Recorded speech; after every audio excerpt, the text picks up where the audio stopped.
Kevin, thanks for doing this, man. First off, let's talk about today's game and specifically Miles Michaelis coming back, pitching in the big leagues for the first time since the end of 2019. What can we expect from Miles Michaelis, and what kind of boost to the rotation you think he can give the Cardinals this year? Tonight, boy, it's hard to know what to expect, right? I mean, his last outing at AAA was really good. 6 shutout innings is fantastic, but it's not major league hitting. It's not with the adrenaline that comes along with Cardinals Cubs. I mean, think about what he's coming back into, right? I mean, he's coming back into rivalry series following a bad loss in game 1 of the series.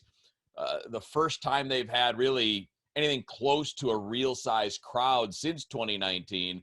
And he's kind of in the middle of all of it. So I don't know what to expect tonight. I'll say this. I would expect him to throw a lot of strikes because that's what Miles is. Miles is a strike thrower. So, hopefully that'll add an element to the team that they've needed, because they need somebody that can get out there and be a little bit efficient, can eventually get to a point where you can go 6 or 7 innings on a regular basis.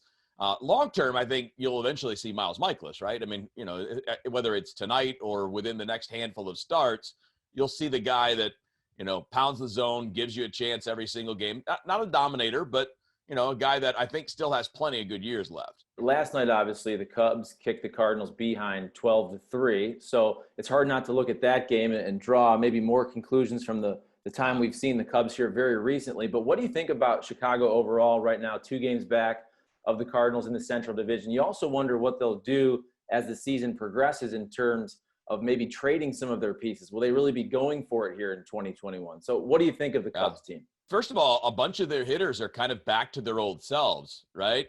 I mean, Rizzo's not quite there, and he's had a little bit of a back issue this year. But I mean, Bryant looks like Bryant. Baez is back to being the guy that he was, the low batting average, high power guy. Contreras is having a good year. I mean, like, the lineup is better than I think I thought it would be. I thought they were going to have a little bit more problem, but I guess it's not that unusual, right? Guys in walk years have good years. These guys all know that there's a lot of money on the line.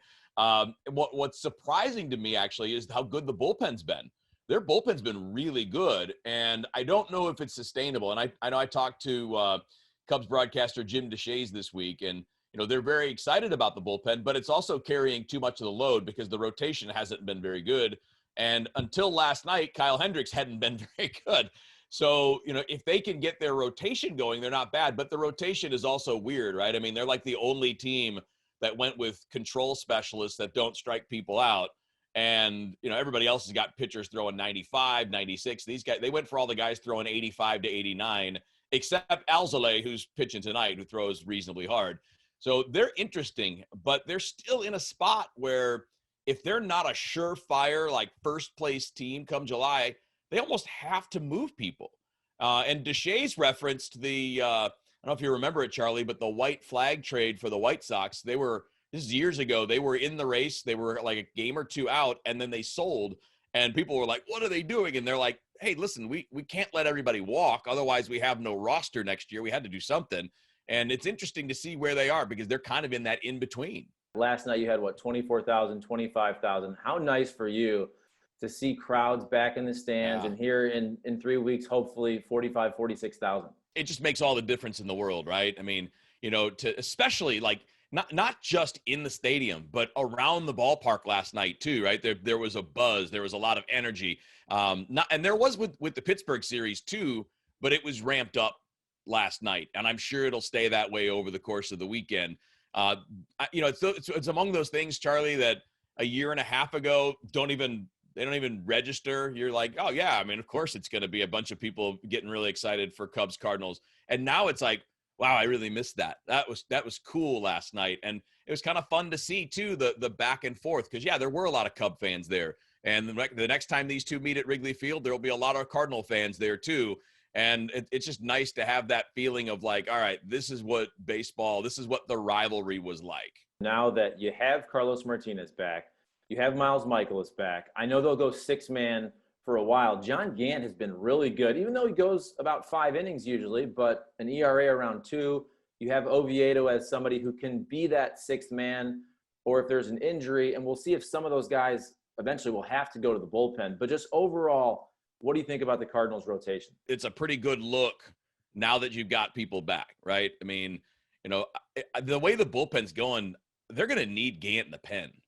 I mean, outside of the big three, right? Outside of Cabrera, Gallegos, and Reyes, it's been pretty bad. I mean, like when we saw it last night, those guys blew up and gave up 10 runs in 2 innings of work combined.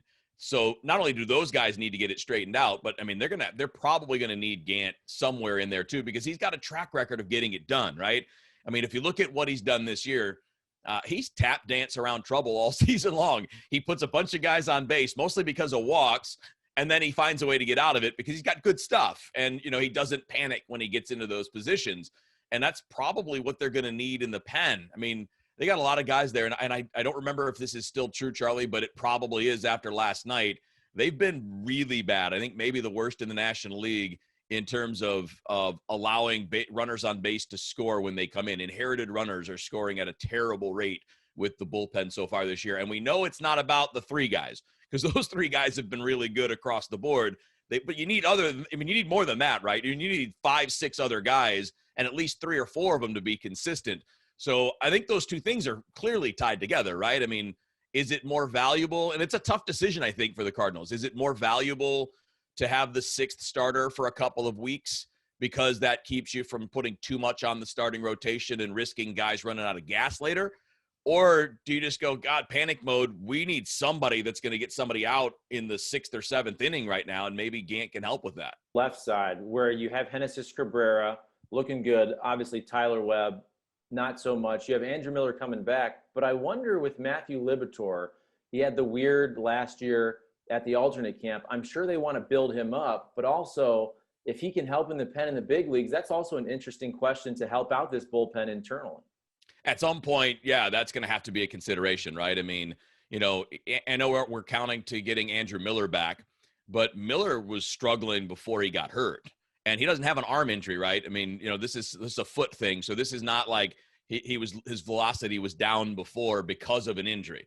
I mean, it was, the velocity's down, and it's down a lot. And, when you look at Miller, he's not exactly a strike thrower either. What he's really good at is getting left-handers to swing and miss at his slider. So hopefully he can throw enough strikes to make that a thing again.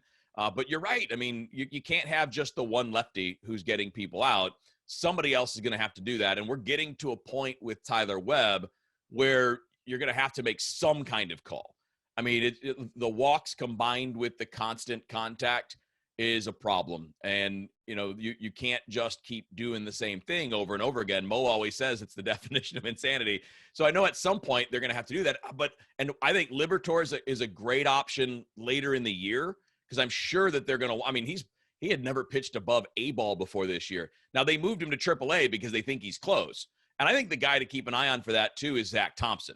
As a left-handed pitcher, throws in the mid-90s, probably even gets a tick or 2 more than that if he's only working, an inning at a time as opposed to a starter. But I think having both Thompson and Liberatore at AAA, and given, like you referred to, the fact that nobody had a normal year last year and you're probably going to monitor the workload, I would think bullpen roles are really possible. But I would think that's probably later. I would think that's probably like mid-season or later. I'd be surprised if it was sooner, but you never know, man. I mean, difficult times call for some risky moves once in a while. For sure. Let's finish with the lineup. To me, everything falls in place so much more efficiently when you got Bader back, you got O'Neill back, you didn't have to play Matt Carpenter as much. And then when Tyler O'Neill goes back on the IL, you have that hole again where you're trying to fill it, whether it's a Justin Williams or somebody else moving some guys around. Obviously, Paul DeJong now on the injured list as well. But just, again, big picture about this lineup. What are your thoughts? Yeah, I think, what we talked about, what I talked a lot about in the preseason, spring training, and also the offseason was how important it would be to get some more production from the outfield, right? And we actually saw that. We saw it for a few weeks, and it's not a coincidence that that's when they went on a run. When Bader came back and he produced, and obviously Tyler O'Neill came back from the injured list right around that same time Bader did, and he was producing. Not perfect, but he was producing power, right? I mean, he had 8 home runs when he went on the injured list for the second time, despite having the first IL stint. And Carlson, as you mentioned, has been really solid across the board, especially in the 2 spot. Like, to me, that was the key for the offense. How can you be at least league average? Well, guess where they are offensively? They're about league average, which is fine if they can pitch the way that they're supposed to. right? I mean, this is a really good defensive team. They're one of the better defensive teams in the National League. And that's even with the fact that they haven't been whole for a lot of the year, right? Somebody's been in and out, whether it's O'Neill or Bader or DeYoung now. So I think that is definitely a problem at the moment. Like, who's going to take those at bats? And actually, what's really cool, I mean, I've been really impressed with Edmundo Sosa here in the last few days, and so is Mike Schilt, right? I mean, there's a reason Sosa's getting a chance. He had 3 hits last night. You know, he's on base a couple of times the night before, the game before against Pittsburgh. He's made a lot of nice defensive plays here in the last few days. So hopefully, you know, with him giving you a little bit of something, you can at least keep the ball moving a little bit in the right direction. But the top 4 are going so well. You know, I mean, Goldie struggled in April, but he's been killing it in the month of May. And Arenado's been the best hitter in baseball for like 2 or 3 weeks. So we're starting to see how this can work. And hopefully you can get O'Neill back so it keeps on going the way that it was. Wheels, that's perfect, man. Thank you. You got it, buddy. Anytime, man.